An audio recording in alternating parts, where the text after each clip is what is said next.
नमस्कार मैत्रिणींनो, आम्ही आज गेलो आहे उनबदेव येथे, जेथे गरम पाण्याचा झरा आहे। तेथे जाण्याचं कारण म्हणजे आमच्या कॉलनीतील आरू आहे ना, तिचा मान होता तिथे, त्यामुळे आम्ही पूर्ण कॉलनी तिथे गेलो होतो। इथे आरू आणि आरूचे पप्पा मम्मी हे बट्ट्या घडवत आहे, नैवेद्याच्या बट्ट्या ते त्यांच्या हाताने तिथे भाजून राहिले गौऱ्यांवर। आमच्या कॉलनीतील सर्व मंडळी तिथे त्यांच्या सोबत गेलो होतो। वरण बट्टी वांग्याची भाजी असा तिथे बेत होता। पूर्ण स्वयंपाक तिथेच बनवला। कॉलनीतील प्रत्येकाने आपापल्या परीने तिथे मदत केली। वरण बट्टी वांग्याची भाजी जेवण वगैरे सर्वांनी तिथे केलं।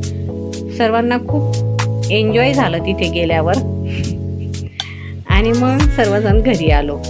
सगळं लेडीज मंडळी पण बघा, तुम्ही बघू शकता बसलेली आहे। छान पार्टी झाली मुलांची पण, आणि आम्ही सर्व एकत्र घरी आलो। मग